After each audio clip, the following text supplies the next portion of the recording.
Hi, and welcome to Bloglish. This is Recipes in English, and today we are making an exceptionally good summer springtime cake. It's kind of like a version of a strawberry shortcake, but we're going to use other berries. And to start off, we're going to use a standing machine today. Now, if you don't have one, that's okay. The idea is that it needs to mix for like 5 minutes, and my hand mixer just doesn't really have the power for that, so I'm using the stand-up mixer. If you don't have one, use your hand mixer. Take it in versions. Take it, 3 minutes and then stop, and then another 2 minutes. Okay, so we're gonna start off with a half a cup of butter that I've melted a little bit. All right, and we're gonna mix a half a cup of butter and a full cup of sugar. Don't be scared. This is a very light dessert, I promise, even though it starts off sounding a bit heavy. So what I'm going to do first is lightly mix this, all right? Just so that it's together.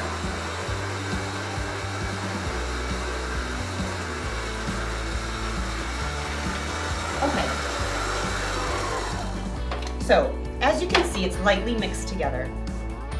Now what I'm going to do is I'm going to put this on at high speed for a full 5 minutes. All right. Get everything back into the cup. I'm going to put it on again and at high speed for 5 minutes.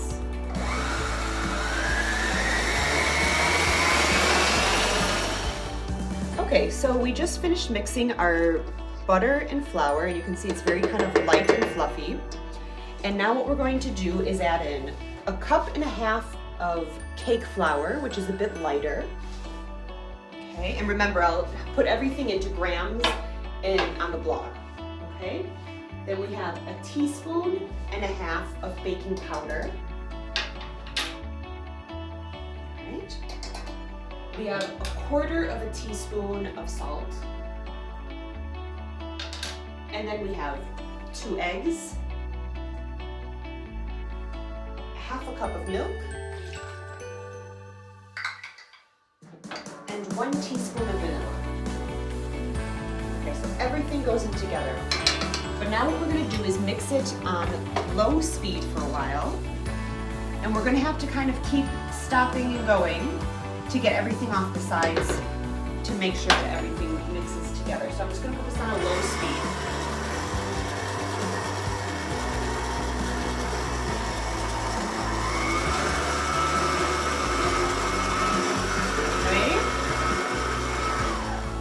Stop it midstream,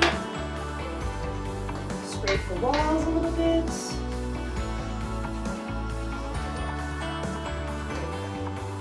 And we're going to continue until this is mixed well.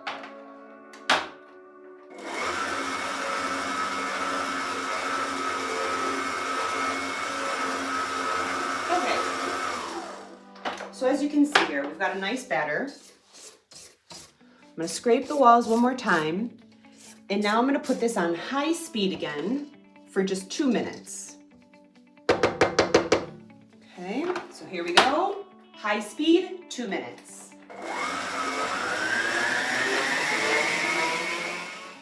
Okay, so as you can see, we have a really fluffy batter here.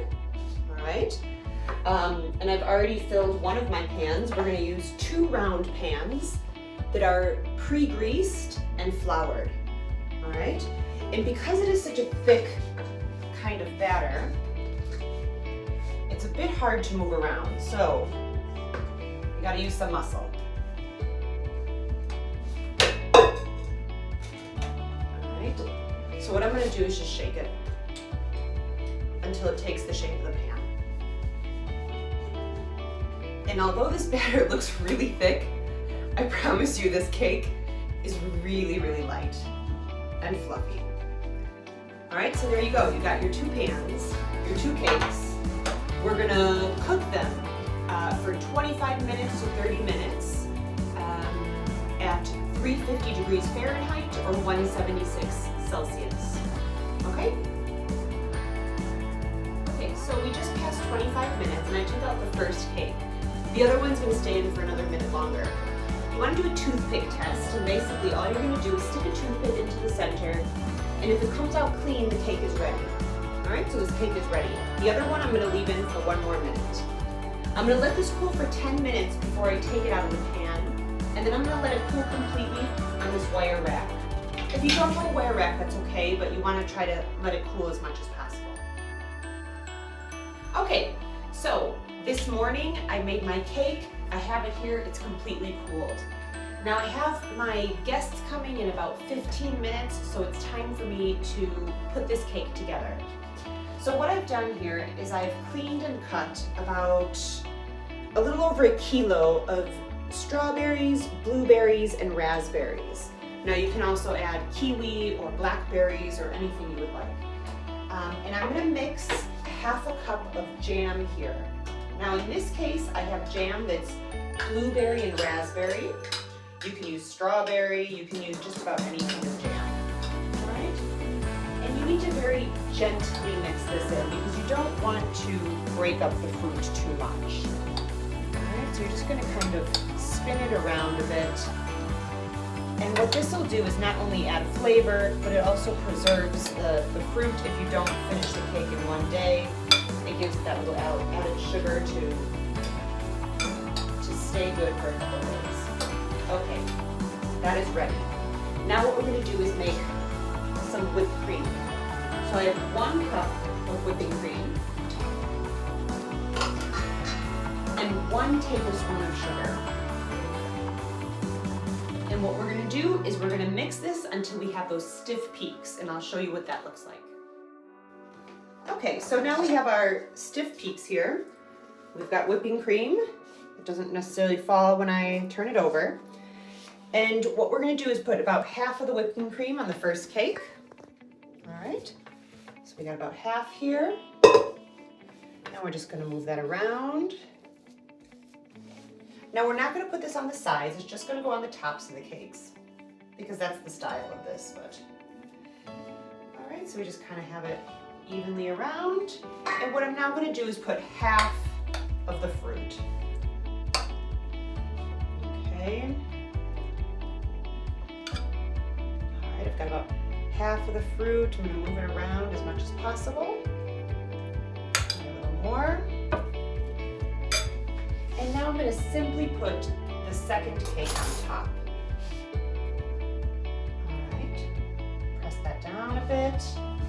And here we go with the last 1/2 of our whipping cream.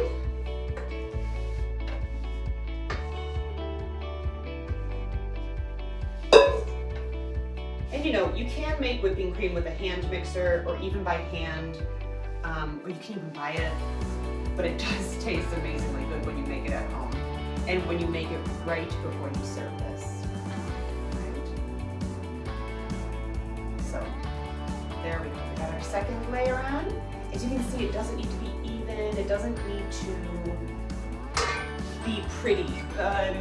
It's pretty as it is. So you don't have to worry about the perfection here. It's beautiful and it's kind of craziness. And this is like one of my Spanish family's favorite cakes that I make. Like I said, the bizcocho part, the cake part is really light.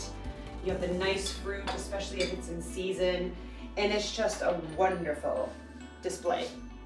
All right, and very easy to make. So there is your berry shortcake. Thank you for joining us with Recipes in English. Remember to go to our blog to get the full recipe and all the vocabulary that we've learned today. And don't forget to subscribe. Thank you.